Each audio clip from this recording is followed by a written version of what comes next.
अगर आपके घर में कोई 7-8 साल पुरानी बाइक, स्कूटर या पुरानी कार है तो पिछले कुछ महीनों से आपने सोशल मीडिया पर एक खबर जरूर सुनी होगी।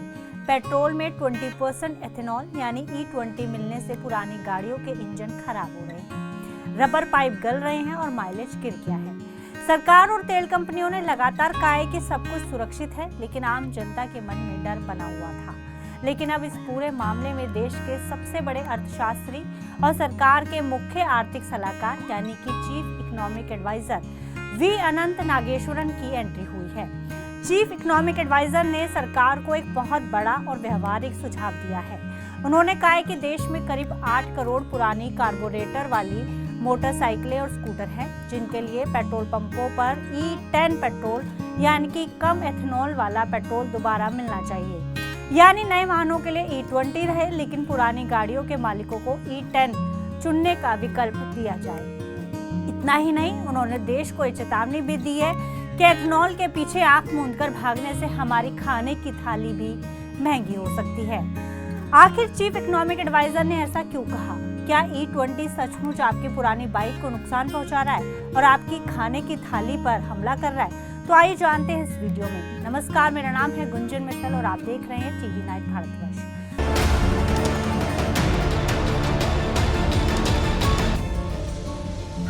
सबसे पहले उस डर की पड़ताल करते हैं जो इंटरनेट पर फैला हुआ है। क्या E20 पेट्रोल डालने से गाड़ियों के इंजन जाम हो रहे हैं? दरअसल चीफ इकोनॉमिक एडवाइजर नागेश्वरन और आर्थिक मामलों के सलाहकार आकाश पुजारी के अनुसार ये दावा काफी हद तक बढ़ा चढ़ाकर पेश किया गया है। दरअसल इनके मुताबिक माइलेज के गणित को समझा जाए तो एथेनॉल में पेट्रोल की तुलना में लगभग 1/3 ऊर्जा यानी एनर्जी डेंसिटी कम होती है। इसलिए जब पेट्रोल में 20% एथेनॉल मिलता है तो माइलेज में मात्र 6 से 7% की स्वाभाविक गिरावट आती है, ना कि 30% या 40% की, जैसा कि सोशल मीडिया पर दावा किया जा रहा है। वहीं अमेरिका की ओक रिज नेशनल लेबोरेटरी और भारत की automotive research association of India के लाखों किलोमीटर के टेस्ट में साबित हुआ है कि E20 से इंजन के मेटल पार्ट्स पर कोई अतिरिक्त घिसाव नहीं होता। तो बड़ा सवाल कि आखिर फिर समस्या कहाँ है? समस्या इंजन के ब्लॉक में नहीं बल्कि पुरानी गाड़ियों के फ्यूल सिस्टम में है। दरअसल नागेश्वरन ने बताया कि देश में आज भी करीब 7.5 से 8 करोड़ ऐसे पुराने टू व्हीलर्स चल रहे हैं जो कार्बोरेटर तकनीक पर काम करते हैं, जहां 2 बड़ी तकनीकी दिक्कतें आती हैं। पहली, कार्बोरेटर बनाम एक्स्ट्रा ऑक्सीजन यानी आधुनिक BS6 गाड़ियों में सेंसर और ECU यानी कंप्यूटर चिप होते हैं जो ईंधन में मौजूद अतिरिक्त ऑक्सीजन को भांपकर हवा पेट्रोल का मिक्स तुरंत सही कर लेते हैं। लेकिन पुरानी कार्बोरेटर वाली बाइक ये समझ नहीं पाती। नतीजतन इंजन में हवा ज्यादा और पेट्रोल कम खिंचता है, जिससे इंजन बहुत ज्यादा गर्म यानी कि ओवरहीट होने लगता है। और दूसरा, रबर सील और हॉज पाइप। पुरानी गाड़ियों में इस्तेमाल होने वाली साधारण रबर सील और गैस्केट एथेनॉल के संपर्क में आने पर धीरे धीरे सड़ने या गलने लगती है।